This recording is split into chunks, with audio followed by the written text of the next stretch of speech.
अस्सलाम वालेकुम। Today our topic is gases exchange in human being कि ह्यूमन बीइंग में किस तरह से गैसेस एक्सचेंज होती हैं। मैं आपको सारा बुक से ही जो है कॉन्सेप्चुअल पढ़ाऊँगी। आपने बुक को देख लेना है और मैं इसकी रीडिंग नहीं करवाऊँगी क्योंकि आप लोगों ने 9th पढ़ी हुई है तो माशाल्लाह आप लोग अच्छे से रीड कर सकते हैं, लेकिन आप लोगों के सारे कॉन्टेक्स्ट जो हैं उसमें क्लियर हो जाएंगे। और जितना मैं आपको वीडियो में बताऊंगी, अगर आपका कोई क्वेश्चन आ जाता है इसके ऊपर, एयर पैसेज वे के ऊपर, तो आप उतना लिख देंगे तो आपको बहुत अच्छे से नंबर मिल जाएंगे। You don't worry. आपने करना ये है कि आपने बुक से पहले मेरा लेक्चर सुन लीजिएगा, उसके बाद बुक से एक मरतबा इसको रीड कर लीजिएगा। बुक की सारी टर्म्स मैं वीडियो में क्लियर कर दूँगी आपको। Gases exchange in human being. सबसे पहला हमारा 10th क्लास का फर्स्ट टॉपिक जो है वो गैसेस एक्सचेंज इन ह्यूमन है। ह्यूमन में गैसेस किस तरह से एक्सचेंज होती है। ह्यूमन बीइंग में सोशल स्ट्रक्चर होता है, प्रॉपर पाथवे होता है जिसके थ्रू गैसेस एक्सचेंज होती है। उस पाथवे को हम कहते हैं एयर पैसेज वे। ह्यूमन में गैसेस एक्सचेंज किस तरह से होती है, इसका एक प्रॉपर स्ट्रक्चर होता है और प्रॉपर पाथवे होता है जिसके ज़रिए गैसेस एक्सचेंज होती हैं, जिसे हम कहते हैं एयर पैसेज वे, जिसके ज़रिए एयर पास होती है। अब हम इस पैसेज वे को समझते हैं कि एयर किस किस तरह से जो है पास हो सकती है और कौन कौन सा उसका स्ट्रक्चर होता है, किस किस जगह से वो पास आउट होती है। ये हम इस पैसेज के ज़रिए हमें ये टॉपिक अच्छे से समझ आ जाएगा। सबसे पहले एयर जो होती है वो नोज़ में जाती है, ऐसे ही है ना, इनहेल करते हैं यानी हम एयर को। सबसे पहले एयर नोज़ में जाती है। नोज़ में हमारे पास 2 ओपनिंग होती हैं। आप देखें, नोज़ में हमारे पास 2 ओपनिंग होती हैं जिसे हम नोस्ट्रिल्स कहते हैं। अब नोस्ट्रिल्स की आगे 2 टाइप्स होती हैं, एक होती है एक्सटर्नल नोस्ट्रिल और एक होती है इंटरनल नोस्ट्रिल। एक्सटर्नल नोस्ट्रिल्स क्या होती हैं? एक्सटर्नल नोस्ट्रिल्स को ऐसे डिफ़ाइन किया जा सकता है जिसके ज़रिए हवा नोज़ में जाती है, उसे हम कहते हैं एक्सटर्नल नोस्ट्रिल। और नोज़ से आगे जहां हवा जिस पाथवे के ज़रिए जा रही होती है उसे हम कहते हैं इंटरनल। एक्सटर्नल होता है जिसके ज़रिए हवा नोज़ में जा रही होती है। एक्सटर्नल नोस्ट्रिल्स का मैंने आपको बताया कि एक्सटर्नल नोस्ट्रिल से हवा एंटर होती है और उसके बाद ये जो नोज़ की हमारे पास बॉडी होती है इसे हम कहते हैं नेज़ल कैविटी। नेज़ल कैविटी के स्टार्ट में इंटरनल नोस्ट्रिल्स होते हैं। ऐसा ही है ना, जो हमारे पास नोज़ की बॉडी है उसे हम कह रहे हैं नेज़ल कैविटी। उसके स्टार्ट में हमारे पास ओपनिंग हमने पढ़ी एक्सटर्नल और इंटरनल। फिर हमने कहा जहाँ से हवा अंदर जाती है उसे हम कहते हैं एक्सटर्नल, और नेक्स्ट जो आगे हवा जिस पाथवे के ज़रिए जा रही होती है, जो उसका आगे फर्दर स्ट्रक्चर होता है, वो होता है इंटरनल। एक्सटर्नल का मतलब आपको पता होता है बाहर की तरफ, और इंटरनल का मतलब होता है अंदर की तरफ। यानी कि इंटरनल होता है इनर से और एक्सटर्नल होता है आउटर, यानी कि बाहर की तरफ। और इंटरनल को हम इस तरह से याद रखते हैं, अंदर वाली जो चीज़ें होती हैं। जैसे देखें, एक्सटर्नल सिस्टम होते हैं हमारे पास, इंटरनल सिस्टम होते हैं।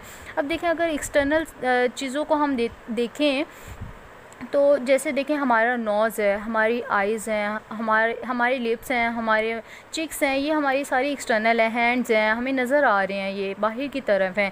लेकिन अगर हम हार्ट देखें, हार्ट हमें ऐसे तो नहीं नज़र आ रहा ना, उसके लिए हम आगे फर्दर उसकी बहुत मेडिकल टाइप्स होती हैं, लाइक उसकी एंजियोग्राफी, उसके इम्पल्स की जो है उसको जनरेशंस को देखने के लिए की जाती है। नेक्स्ट फर्दर मतलब वो ऐसे नहीं आप देख सकते, उसमें अगर कोई प्रॉब्लम भी होती है तो वो ऐसे नहीं पता चलता। अब जैसे आप देखें कि ना, अगर हमें कोई एक्सटर्नल चोट लगती है, अल्लाह ना करे किसी का एक्सीडेंट हो जाता है, तो अगर किसी को उसको हैंड पर या फीट पर या उसके किसी भी बॉडी के एक्सटर्नल पार्ट पर चोट लगती है, तो वो डॉक्टर को नज़र आ रहा होता है, उसके एज नज़र आ रहे होते हैं। एज का मतलब होता है किनारे, मतलब वो नज़र आ रहा होता है उसको कहाँ चोट लगी है। अगर फॉर एग्जांपल उसकी कोई बोन डैमेज हो जाती है तो वो उसके लिए हम डॉक्टर के पास जाते हैं। हम सिर्फ उसके सिम्पटम्स देखकर या पेशेंट की हालत देखकर ही सिर्फ बता सकते हैं कि इसको क्या हुआ है ना, लेकिन हमें जो आइडेंटिफाई करता है, जो हमें कंफर्म करता है, वो हमें डॉक्टर बताता है कि इसकी वो किसके थ्रू, एक्सरे के ज़रिए बताता है ना। वो भी ऐसे देख कर नहीं कह देता, थोड़े सिम्पटम देख लेता है, लेकिन वो एक्सरे करवाता है, देन वो उसे कंफर्म करता है कि इसे कोई चोट आई है। एक्सटर्नल और इंटरनल, आई थिंक सो आपको क्लियर हो गया होगा।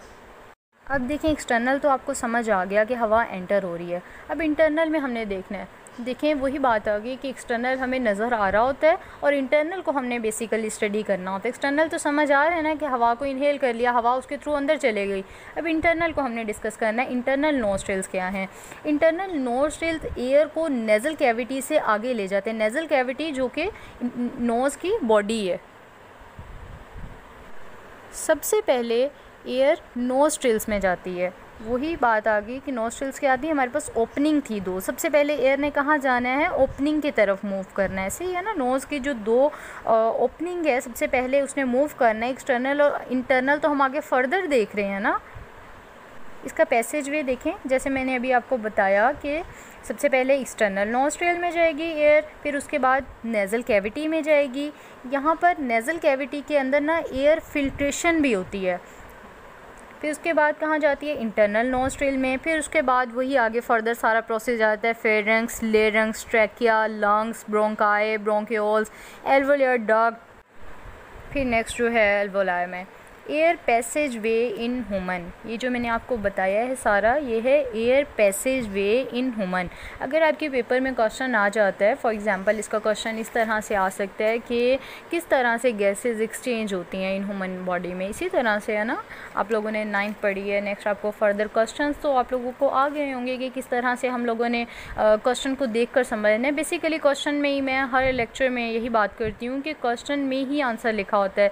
अब एयर पैसेज वे आप लोग को समझ आ रहा होता है कि एयर ने कहाँ से जाना है अंदर। जाहिर है नोज से ही हम इनहेल कर सकते हैं ना एयर को, तो उसमें नेक्स्ट आगे जो है आप इंटरनली उसे थोड़ा सा स्टडी कर लें। अगर आप ये भी इस क्वेश्चन में सिर्फ आप इसके ये लिख देंगे ना कि कौन कौन से स्ट्रक्चर्स हैं और कौन कौन से पाथवेज हैं फेरेंक्स से लेकर एल्वोलाई तक किस किस तरह से पास होती है, तो उसी को अगर आप थोड़ा थोड़ा एक्सप्लेन कर देंगे। मैं अभी इस पैसेज वे को एक्सप्लेन करती हूँ। आई होप कि आपको मेरी एक्सप्लेनेशन समझ आ जाएगी। तो इस पैसेज वे को आप इस तरह से डिस्क्राइब कर सकते हैं। हमेशा कोशिश किया करें कि आप लेक्चर को सुना करें, लेक्चर को सुनते ही उसे नोट कर लिया करें। जिस तरह से ये पैसेज वे इसे आप नोट कर लें। नेक्स्ट जो अभी मैं आपको बताऊंगी कि किस तरह से होता है, फेरेंक्स क्या है, लेरेंक्स क्या है, इसे एक एक दो लाइन में लिख लें और नेक्स्ट आप इसको पढ़ें इसी लेक्चर को और उसके बाद आप उसे जाकर लिख दें, तो इंशाल्लाह ये आपको कभी नहीं भूलेगा, हमेशा याद रहेगा। देखिए हमने देख लिया कि एक्सटर्नल क्या है, उसके बाद हमने देख लिया कि इंटरनल नोस्ट्रिल्स क्या हैं। एक्सटर्नल और इंटरनल तो आपको अच्छे से समझ आ गई होगी। नेक्स्ट हम देखते हैं कि फेरेंक्स क्या है। फेरेंक्स होता है मस्कुलर पैसेज वे। फूड के लिए भी हम इसे यूज़ करते हैं और एयर के लिए भी यूज़ करते हैं। नेक्स्ट हमारे पास है लेरेंक्स, साउंड प्रोड्यूस करते हैं। लेरेंक्स का क्या काम होता है? साउंड की प्रोडक्शन करना। इसे हम वॉइस बॉक्स भी कहते हैं। बेसिकली देखें कि हमारे वोकल कॉर्ड्स के ज़रिए हम जो है बोल सकते हैं ना। अब अगर किसी के वोकल कॉर्ड्स डैमेज हो जाएं तो साउंड प्रोड्यूस नहीं होता, वो बोल नहीं सकता है। ट्रैकिया वाइन पाइप होता है, सी शेप के कार्टिलेज रिंग का बना होता है। अगर हवा का प्रेशर जो है वो ज़्यादा हो जाए तो ये प्रोटेक्शन फ्राहम करता है।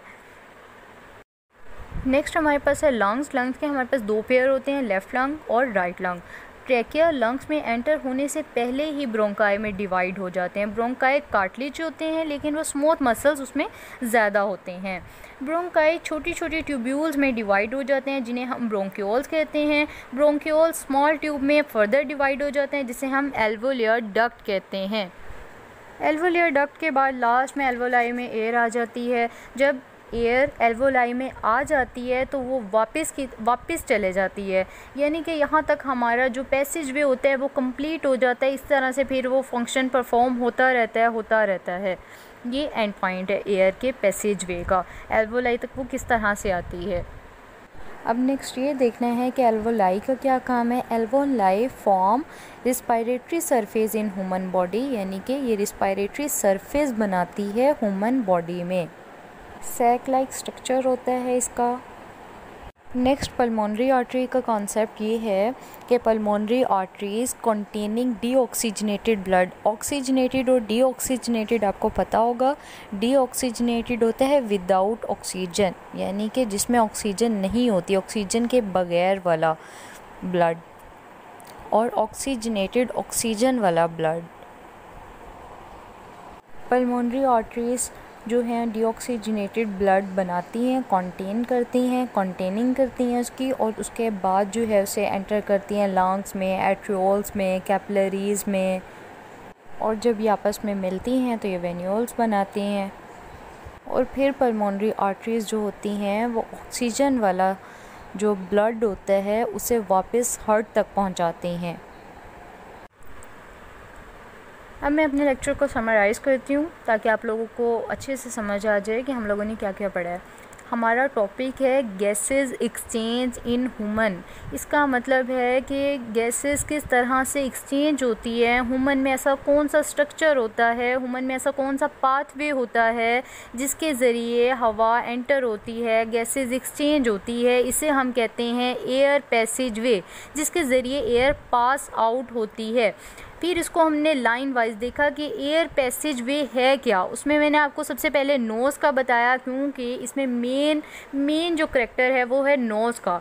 हवा किसके ज़रिए अंदर जानी है, नोज़ के ज़रिए अंदर जानी है। फिर उसकी मैंने ओपनिंग का बताया, 2 ओपनिंग एक्सटर्नल और इंटरनल को हमने डिस्कस किया। उसके बाद हमने एयर पैसेज वे देखा। सबसे पहले हमारे पास था नोज ट्रेल, फिर नेज़ल कैविटी आ जाती है, नेज़ल कैविटी में एयर फिल्टर होती थी। उसके बाद आ जाता है इंटरनल, फिर उसके बाद फेरिंक्स में जाती है, फिर लैरिंक्स में जाती है, ट्रैकिया, लंग्स 2 होते हैं, 2 पेयर होते हैं लंग्स के, राइट और लेफ़्ट। फिर उसके बाद ब्रोंकाई, फिर ब्रोंक्यूल्स, फिर एल्वोलियर डक्ट और लास्ट में एल्वोलाई तक जब वो पहुंचती है तो दोबारा वो वापस चले जाती है, क्योंकि उसका जो एक पाथवे होता है एयर का पास होने का, जिन जिन पाथवे से उसने गुजरना होता है वो कंप्लीट हो चुके होते हैं। फेरेंस का मैंने आपको बताया कि इसके मस्कुलर पैसेज वे कहते हैं इसे, फूड के लिए भी और ये एयर के लिए भी यूज़ होता है। लैरिंक्स साउंड की प्रोटेक्शन के लिए यूज़ होते हैं। ट्रैकिया वाइन पाइप होते हैं, अगर एयर का प्रेशर ज़्यादा हो जाए तो ये प्रोटेक्शन देते हैं। ट्रैकिया का मैंने आपको बताया कि उसके अंदर ब्रोंकाई होते हैं, ब्रोंकाई में कार्टिलेज भी होते हैं लेकिन स्मूथ मसल ज़्यादा होते हैं। ब्रोंकाई आगे छोटी छोटी ट्यूब्स में डिवाइड होता है जिसे ब्रोंक्यूल्स कहते हैं, वो फर्दर छोटी ट्यूब्स में डिवाइड हो जाता है, उसे हम एल्वोलियर डक्ट कहते हैं। उसके बाद एयर एल्वोलाई में चले जाती है और देन नेक्स्ट जो है उसका एयर पैसेज वे कंप्लीट हो जाता है। आई होप कि आपको आज का लेक्चर समझ आ गया होगा। अल्लाह हाफिज़, थैंक यू।